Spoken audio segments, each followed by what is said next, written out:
The sound is faint at first, just a soft rustle like someone shifting in a chair.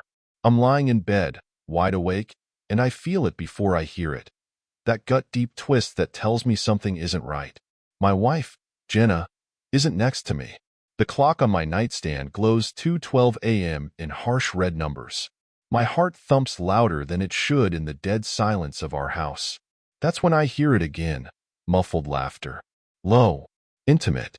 It's coming from the guest room just across the hall, a room that's supposed to be empty. Heat shoots up the back of my neck, but I tell myself I'm overreacting.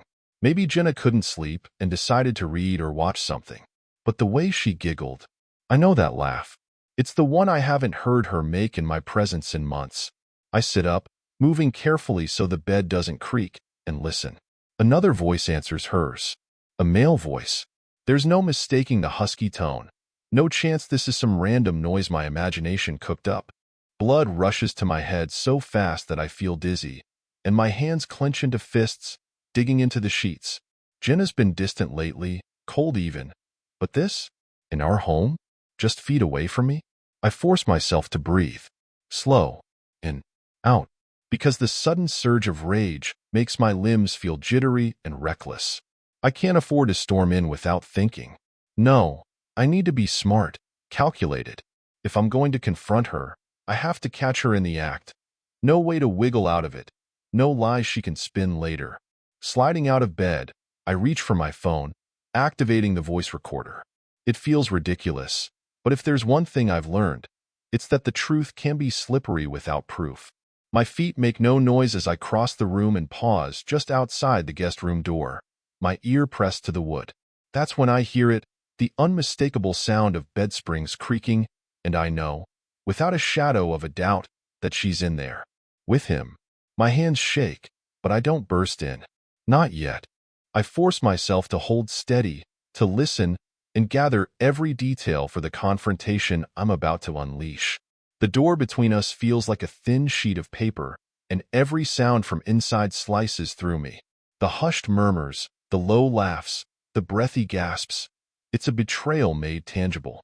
I clench my jaw so hard it hurts, but I can't afford to lose control now. My phone is still recording, capturing every damning moment, every whisper that will unravel the life we've built. I'm a second away from kicking the door down, but something holds me back. Not fear, no, it's survival instinct. I can't let anger cloud my thinking.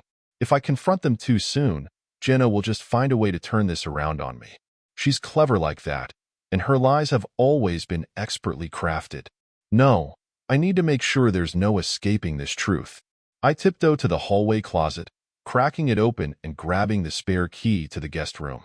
She probably never thought I'd have any reason to use it, but I know every inch of this house.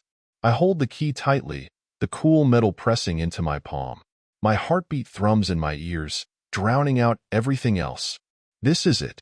Steeling myself, I slide the key into the lock, turning it slowly. The click is barely audible, but it might as well be an explosion in the dead silence of the hallway. I brace myself for the fallout, every nerve on high alert, and push the door open. The room floods into view like a nightmare. Jenna is on the bed, her body half covered by the sheets, her dark hair spilling across the pillow.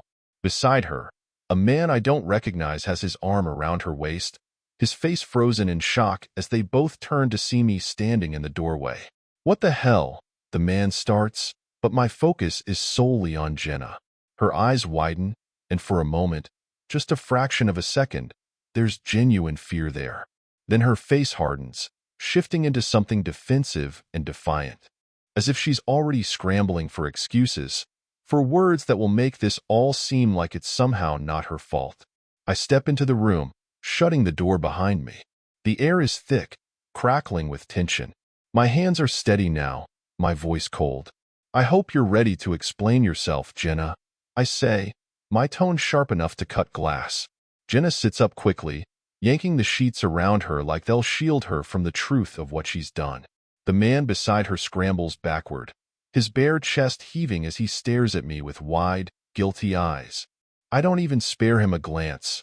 He's a nobody, a parasite feeding on what was supposed to be mine. My focus is on Jenna, and the way she's struggling to piece together an explanation. "It's not what it looks like," she blurts, her voice shrill and desperate. The words almost make me laugh. Almost. Because nothing has ever been more clear in my life than this moment. The betrayal is staring me in the face, raw and undeniable. "Save it," I snap, holding up my phone, still recording. "This isn't about what it looks like. It's about what it is, Jenna. You've got 2 seconds to come clean before I decide how to handle this." Her mouth opens, then closes. The confident, composed woman I married seems to vanish, replaced by someone who can't figure out how to lie her way out of this. Good. Let her squirm. She deserves to feel every ounce of the pain she's inflicted on me. My fingers tighten around my phone, but I don't waver.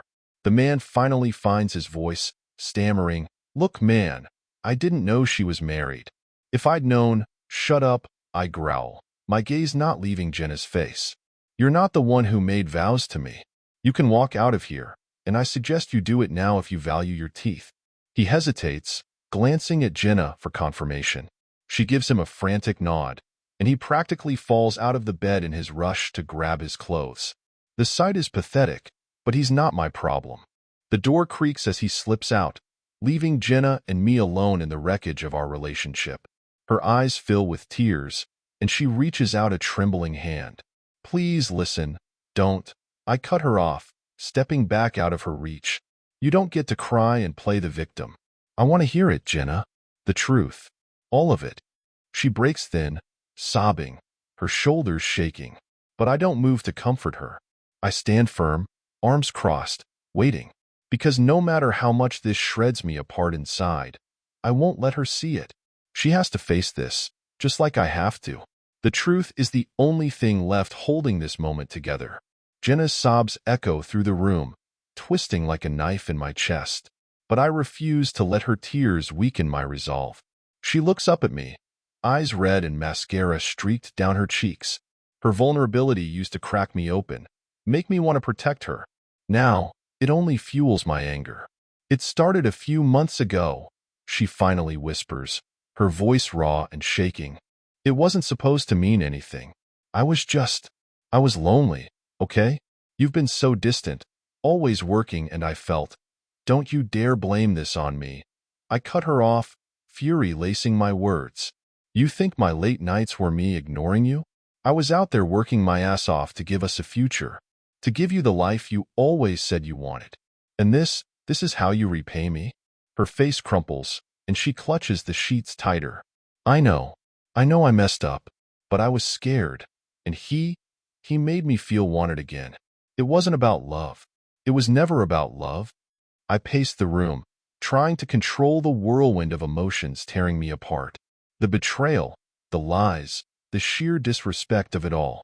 The woman I married, the woman I thought I knew, has become a stranger. I want to scream, to smash something, but I hold it together. Barely. "You think that makes it better?" I demand, my voice rough. "That it wasn't about love? That you just threw away everything we had for some fleeting thrill?"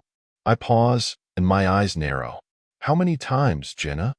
She flinches, and for a moment, I wonder if she'll lie again. But then she shakes her head, defeated. "A handful," she admits, barely above a whisper. 5, maybe 6 times. It was always when you were working nights." The room spins. 5 or 6 times. Each one feels like a punch to the gut, but I keep my expression cold. I refuse to let her see how deep this cuts. "You've destroyed us," I say, my voice hollow. "For what? For someone who didn't even care enough to stay and defend you?" Jenna buries her face in her hands, sobbing harder, but I can't bring myself to feel sympathy.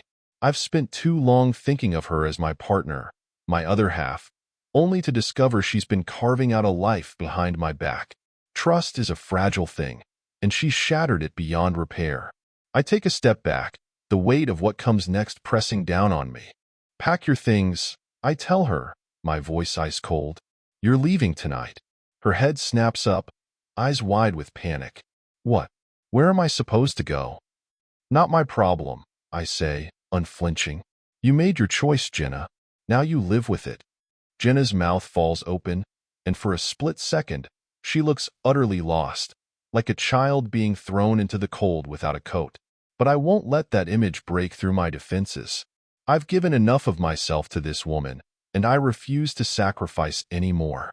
Please, just give me a chance to explain, she begs, her voice cracking. We can work through this. We can fix it. Fix it? I let out a humorless laugh, the sound harsh even to my own ears. How do you suggest we do that, Jenna? Trust isn't something you glue back together once it's broken. You shattered it. Us. Everything. She climbs off the bed, her bare feet touching the floor with a soft thud. The sheet slips a little, but she clutches it to her chest, desperation in every move. We can go to counseling, she offers, her words tumbling out frantically. I'll do anything. Anything you need to trust me again. I shake my head slowly, feeling the tightness in my throat. There's nothing left to trust. You killed at the moment you brought another man into our home, into our bed. My voice drops, barely above a whisper. I heard everything, Jenna. Every whisper, every laugh. You didn't even try to hide it. She stares at me, her face pale. The weight of my words seems to crush her, but I don't let myself feel the satisfaction I used to think revenge would bring. This is emptiness. This is heartbreak laced with rage. And it's exhausting. I'll pack, she finally says, her voice resigned. Tears fall silently down her cheeks, and she turns toward the closet, fumbling for clothes. Each movement feels like the final nail in the coffin of our marriage. I watch her for a moment, then turn and leave the room. The hallway feels colder than usual, the walls pressing in. My heart still pounds in my chest, and the adrenaline makes my limbs tremble. I force myself to breathe, to stay calm. The reality of what just happened, what I just did, is a tidal wave I'm barely keeping at bay. Walking downstairs, I stand in the kitchen, my mind spinning. The phone in my hand still glows from the recording. My thumb hovers over the save button, and I wonder what I'm supposed to do now. Every plan I had for the future, every hope for a life with Jenna, has turned to ash in a single night. I feel like I'm standing at the edge of a cliff, one foot dangling over the unknown. I close my eyes, gripping the counter for support, and try to imagine a life without her. A life without this constant ache. But before I can think too far ahead, I hear her footsteps on the stairs. She's coming down, bags in hand, ready to leave. Jenna stands at the foot of the stairs, her face blotchy from crying and her hands clutching two hastily packed suitcases.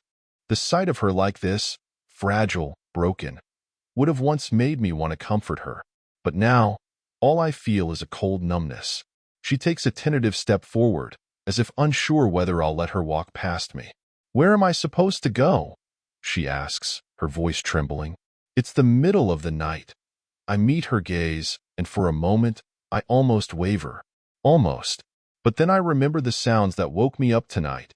The intimate way she laughed with another man in our house, and I harden. Go to a friend's. Get a hotel room. I don't care, I say. Just get out. Her lower lip quivers, and she clutches the suitcase handles tighter.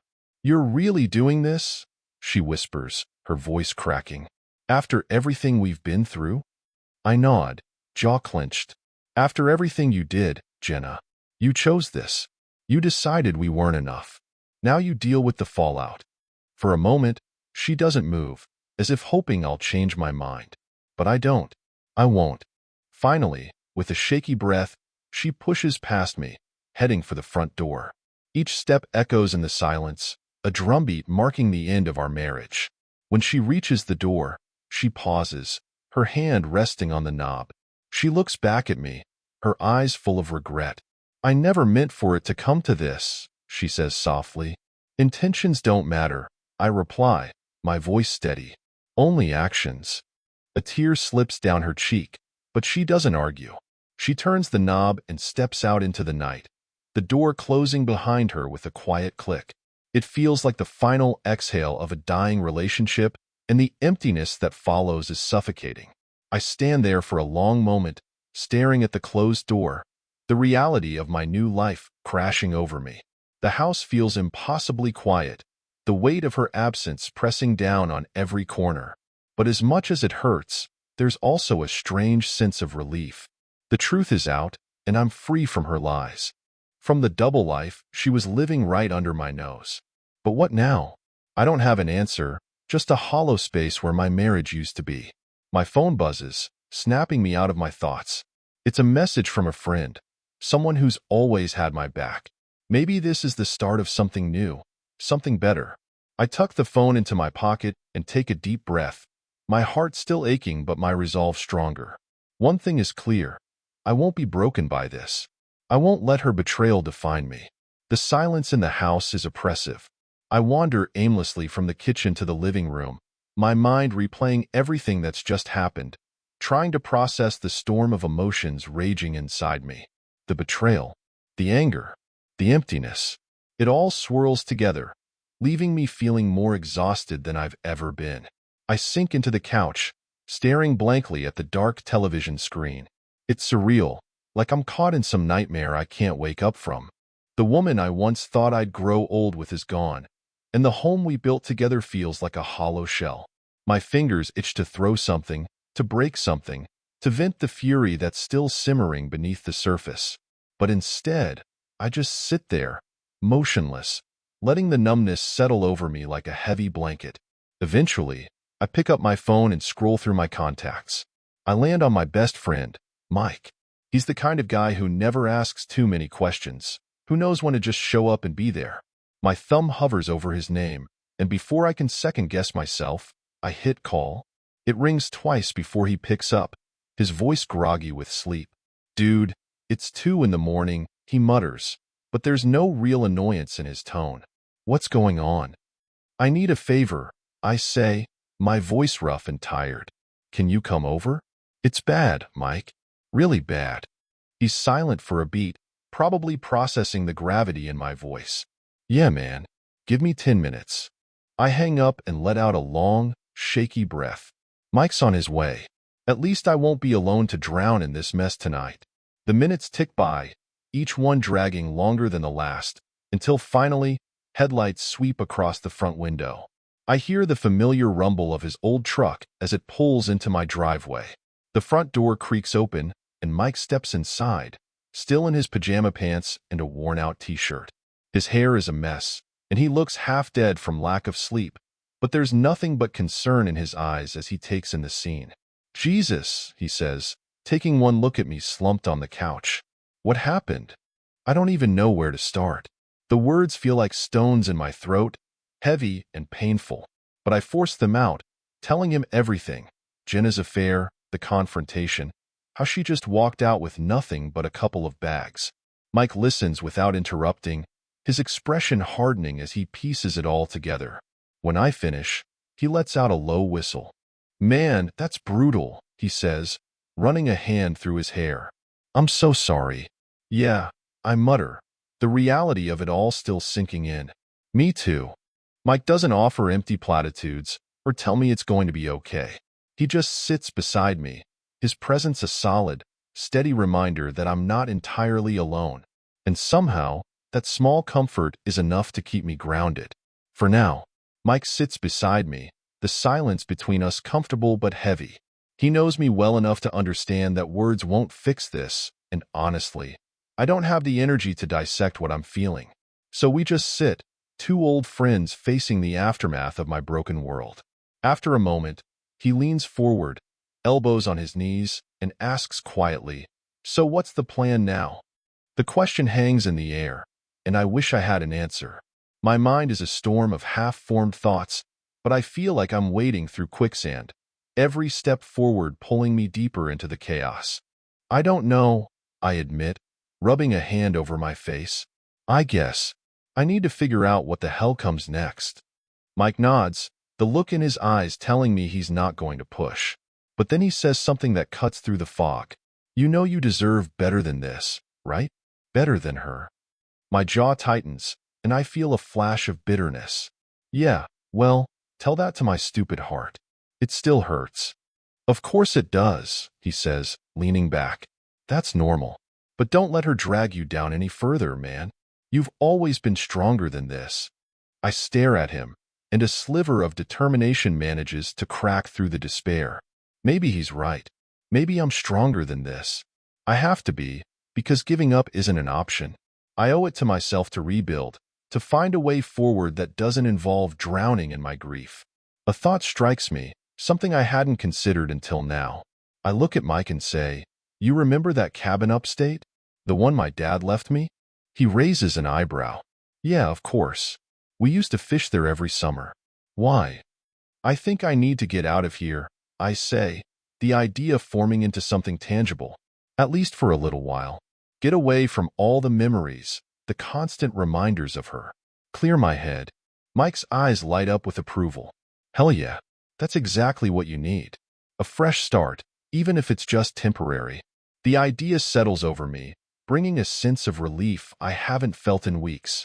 It won't fix everything, but maybe it's a start. A chance to breathe, to regroup, to figure out who I am without Jenna. I nod, feeling a flicker of hope. Then it's decided. I'll leave tomorrow. Mike grins, clapping me on the shoulder. Good. And you better believe I'll come up to check on you. We can do some fishing, drink some cheap beer, just like old times. I crack a smile, the first real one in what feels like forever. Thanks, man. I'd like that. The idea of leaving for the cabin gives me something to cling to, a goal that feels concrete. It's the first step toward reclaiming some semblance of control over my life, and the thought settles the storm inside me, at least a little. Mike hangs around for a while longer, helping me make a list of what I'll need to take with me. He cracks jokes to lighten the mood, and even though I don't laugh, I appreciate the effort. That's the thing about Mike. He's always known how to be the friend I need, even when I don't know what that is. When he finally leaves, promising to check in soon, I find myself standing in the middle of the living room, the empty silence of the house pressing in again. Jenna's presence has seeped into every wall, every piece of furniture. It feels suffocating, like her betrayal is stitched into the fabric of this place. I have to get out before it consumes me. I start packing, throwing clothes and essentials into a duffel bag. Each item feels like a piece of armor, something to shield me from the emotional wreckage. As I'm zipping up the bag, I catch sight of a framed photo on the dresser. Me and Jenna on our wedding day, smiling like we thought we'd conquered the world. I pick it up, my hands trembling, and stare at that version of us. The love we thought we had, the promises we made, all of it now reduced to nothing more than a bitter reminder. With a hard exhale, I set the photo face down, refusing to let it haunt me any longer. The night drags on, sleepless and heavy. I sit in the kitchen, nursing a glass of whiskey, the burn of it a welcome distraction from the ache in my chest. Memories of happier times keep clawing their way to the surface, but I shove them down, unwilling to let nostalgia make this hurt even more. By dawn, I'm ready. The duffel bag is slung over my shoulder, and I have a small box of supplies tucked under my arm. Standing at the front door, I hesitate, taking one last look around. The house feels different now, cold, empty, like a place I used to know but no longer belong to. With a deep breath, I turn the knob and step outside. The air is crisp, the early morning sun just beginning to break over the horizon. It feels like a sign, a promise of new beginnings, even if I can't see the whole path ahead just yet. I toss my things into the back of my car and slide into the driver's seat. My hands grip the steering wheel, and for a moment, I let the silence envelop me. Then, with a determined exhale, I start the engine, leaving the house and the memories of Jenna behind. As the tires crunch over the gravel driveway, I feel a glimmer of hope. It's fragile, like a flame in the wind, but it's there. The road to healing won't be easy, but at least I'm moving forward. The miles stretch out ahead of me, a winding ribbon of asphalt leading away from the nightmare I've been living. Trees blur past, the early morning light casting long shadows that dance across the road. I keep the windows down, the crisp wind whipping through the car, and for the first time in weeks, I feel like I can actually breathe. As I drive, I think about the cabin upstate. It's nestled by a lake, surrounded by dense forest, and far enough from civilization that the world's noise feels like a distant hum. My dad built it years ago, pouring his heart into every plank of wood, and it became our sanctuary. A place where problems seemed smaller, where the world made a little more sense. I remember summers spent fishing off the dock, My dad teaching me how to tie the perfect lure. Memories of simpler times, of feeling safe and whole, wash over me, and I cling to them like a lifeline. Maybe that's what I need now, to be somewhere that holds the pieces of my past before everything went to hell. The drive is long, but I don't mind. It gives me time to clear my head, to let the adrenaline and anger fade into something more manageable. By the time I pull off the main road onto the dirt path leading to the cabin, the sun is fully up, casting golden light over the trees. The sight of the cabin brings a strange, bittersweet ache to my chest, but I push it aside. I'm here for a reason. To heal. To rebuild. I park and step out, gravel crunching under my boots. The lake shimmers in the distance, the water calm and undisturbed. The air smells like pine and earth, and I let it fill my lungs, grounding me. For the first time in what feels like forever, I don't feel like I'm suffocating. Unlocking the cabin door, I step inside, the familiar creak of the floorboards welcoming me home. Dust dances in the beams of sunlight filtering through the windows, and I take a moment to let the quiet settle over me. This is my space now, a place where Jenna's betrayal can't touch me. I drop my bag on the old wooden table and walk to the dock by the lake, the memories of fishing with my dad washing over me once more. The water is impossibly still, mirroring the sky, and I feel a small flicker of peace. Maybe not enough to drown out the pain, but enough to remind me that there's a future waiting for me, one I can shape on my own terms. I sit down at the edge of the dock, letting my feet dangle over the water. The breeze tugs at my hair, and I close my eyes, focusing on the simple sounds of nature. The call of a distant bird, the rustle of leaves, the gentle lapping of water against the shore. Slowly, the tightness in my chest begins to ease. For the first time in a long while, I allow myself to hope. It's fragile, like the ripples on the lake, but it's there. Healing won't be a straight path, and I know there are dark days ahead. But as I sit there, feeling the warmth of the sun on my skin, I realize that I'm ready to face whatever comes next. The morning passes in a blur of quiet solitude. I unpack my few belongings, dusting off surfaces and airing out the cabin. The routine, the simple act of cleaning, brings a kind of calm I haven't felt in weeks. It's grounding, and it feels good to be doing something, anything, that gives me a sense of control. Once the cabin feels livable again, I make a pot of coffee and sit out on the porch, the mug warm in my hands. The world out here is so different from the chaos I left behind. The sky is a brilliant blue, the lake sparkling under the sun. Birds flit between the trees, their songs filling the stillness. For a moment, I let myself enjoy the quiet. Then my phone buzzes, shattering the peace. I tense, expecting another message from Jenna, or worse, a call. But when I glance at the screen, it's not her. It's a text from Mike. "You good up there? Let me know if you need anything." I can't help but smile, grateful for his support. "Yeah, I'm good," I type back. "Just getting settled. Thanks for having my back, man." His reply comes almost immediately. "Always. Take care of yourself." I set the phone aside, feeling a little lighter. Having a friend like Mike in my corner makes this mess a little easier to bear.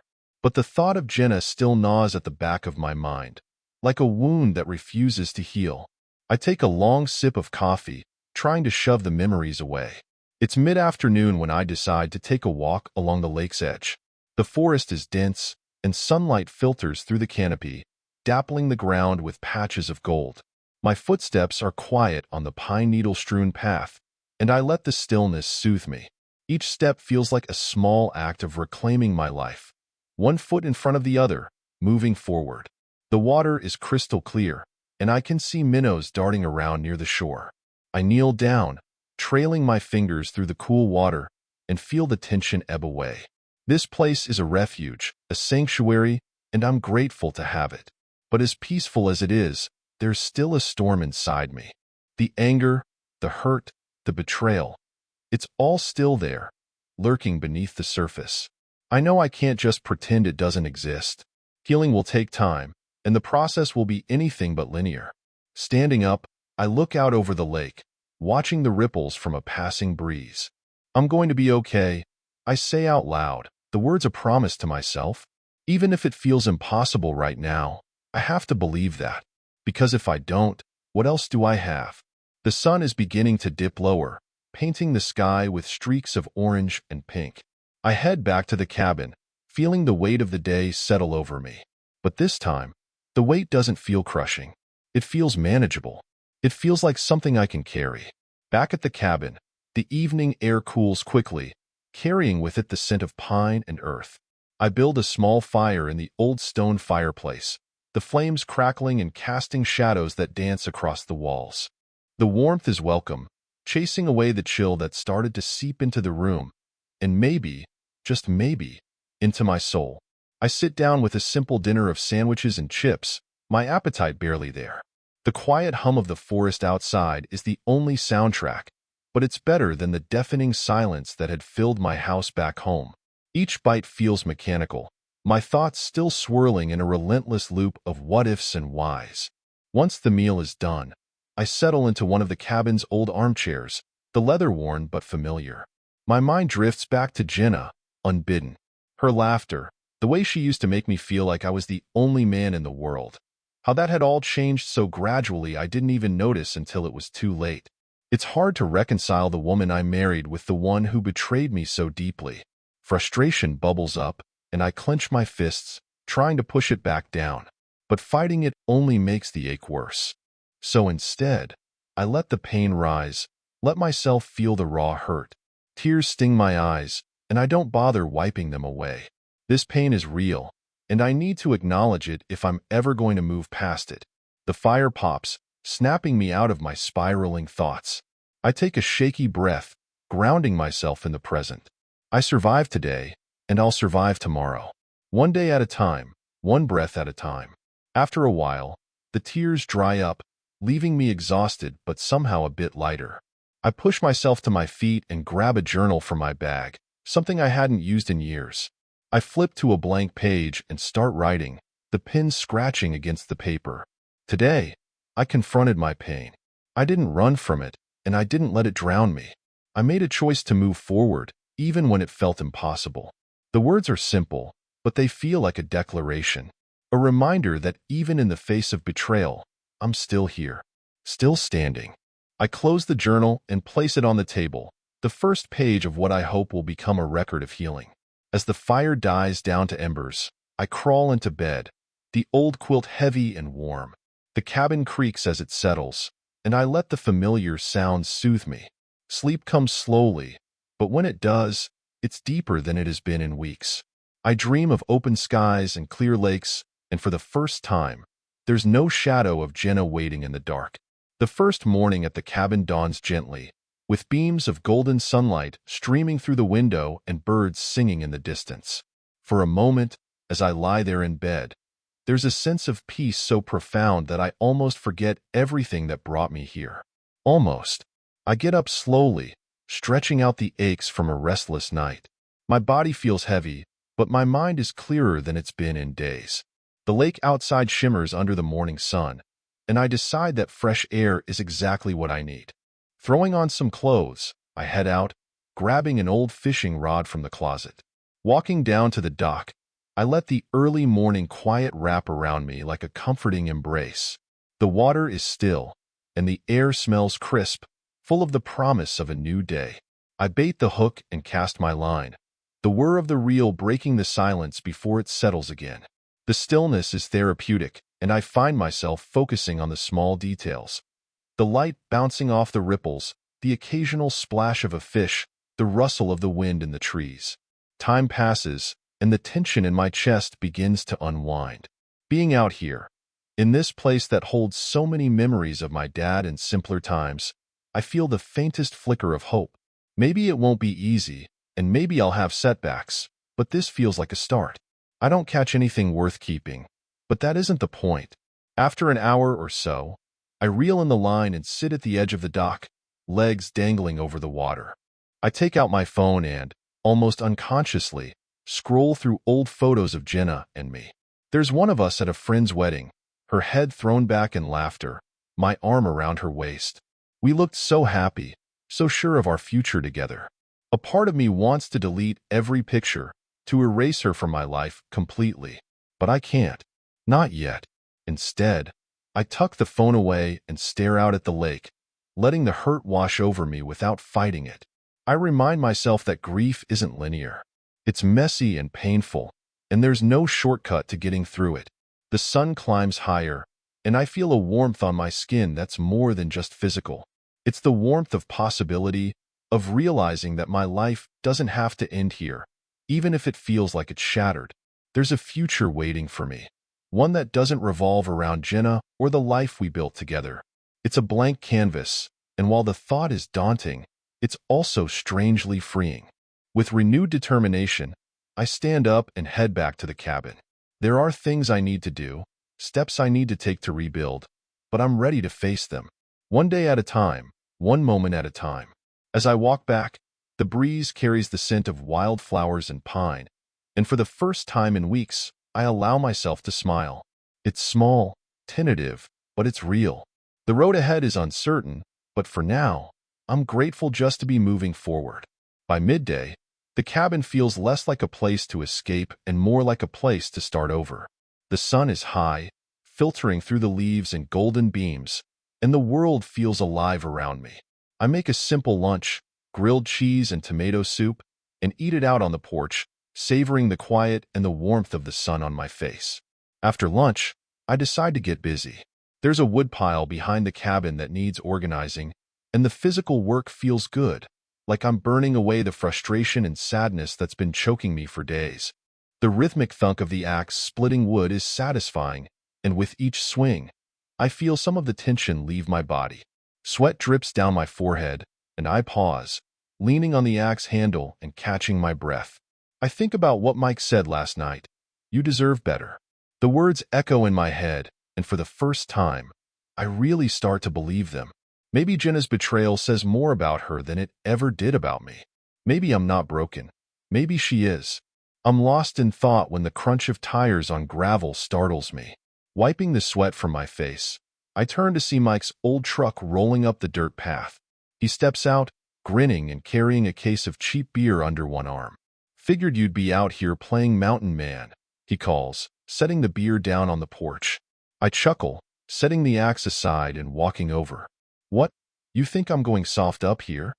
He shrugs, opening the case and tossing me a cold can. Nah, just thought you could use some company. He cracks open his own beer and raises it. To fresh starts. We clink cans, and the first sip of beer is cool and refreshing, cutting through the heat of the day. We settle into the porch chairs, the familiar comfort of our friendship filling the space between us. Mike doesn't push me to talk about Jenna or what happened, and I'm grateful for it. He's always known when to just be there. For a while, we just shoot the breeze, talking about nothing and everything. Mike tells me about some ridiculous thing that happened at work, and I find myself laughing for the first time in what feels like forever. The sound feels strange, foreign, but good, healing, even. Then Mike turns serious for a moment, his gaze steady. You know, I'm proud of you, he says, for coming up here, for taking time to take care of yourself. A lot of guys would have crumbled. I swallow hard, feeling a lump in my throat. I almost did, I admit. But being here, it's helping. He nods, as if he understands. Good. You deserve to heal, man. Take as long as you need. The rest of the afternoon slips by in a haze of laughter, cold beers, and shared memories. It feels like a bridge back to normalcy, a reminder that my life isn't over just because one chapter ended. As the sun starts to set, painting the sky with streaks of orange and pink, I realize I'm not as lost as I thought I was. Mike packs up to head home, clapping me on the back. Call me if you need anything, he says, his voice full of the unwavering support I've come to rely on. I will, I promise, and I mean it. As his truck rumbles away, I stand on the porch, watching the lake reflect the colors of the sunset. It's still going to hurt, and there will be dark days ahead. But with friends like Mike and the quiet strength of this place, I know I'll find my way through. The sky deepens into twilight, stars blinking to life one by one, scattered across the darkening canvas. The air cools, and a gentle breeze rustles the leaves, carrying with it the scent of pine and the crispness of the coming night. Standing on the porch, I take it all in, feeling more present, more alive, than I have in a long time. I grab a light jacket from inside and make my way down to the lake, the path familiar even in the fading light. The dock creaks under my weight, and I sit down, letting my feet dangle over the water. Moonlight dances on the surface, turning the ripples into liquid silver, and I breathe in the serenity of the moment. There's something about this place that makes everything feel more manageable, more possible. The pain of Jenna's betrayal is still there, a heavy presence in my chest, but it doesn't feel as suffocating tonight. It's like the lake, the woods, and the stars are all conspiring to remind me that there's more to life than the heartbreak that brought me here. I pull out my phone, hesitating for a moment before opening my texts. There are messages from well-meaning friends and family, but the one from Jenna, unread and glaring, catches my eye. My finger hovers over it, but I don't open it. Not yet. I'm not ready to face her, or whatever empty words she might have sent. Instead, I put the phone away and look up at the sky. I'm going to be okay, I say, my voice quiet but sure. The words feel more solid this time, more like a truth than a wish. It'll take time, and there will be days when it feels impossible, but I know I'll get there. The sound of an owl hooting in the distance brings a smile to my face, and I find myself thinking about the future, not with dread, but with something that feels dangerously close to hope. I think about the things I want to do, the places I want to explore, the friendships I want to strengthen, the dreams I've put on hold for too long. The weight of Jenna's betrayal might have knocked me down, but it doesn't get to keep me there. With a deep breath, I make a silent promise to myself to keep moving forward, to find joy and purpose, to build a life that feels true to who I am. The lake stretches out before me, vast and full of possibilities, and I feel ready to face whatever comes next. The journey won't be easy, but as I sit there under the blanket of stars, I know one thing for sure. I'm stronger than I thought. And tomorrow, I'll wake up ready to keep fighting for the peace I deserve. Thanks for sticking with us until the end. If this story resonated with you, make sure to subscribe for more intense tales of love, betrayal, and personal growth. We dive deep into the complexities of relationships, exposing the raw emotions and dramatic moments that define them. Your likes and shares help us reach others who may need to hear these stories. So, smash that like button, share this video, and join our community of people navigating their own relationship battles. Together, we can shine a light on these challenging experiences. See you in the next one.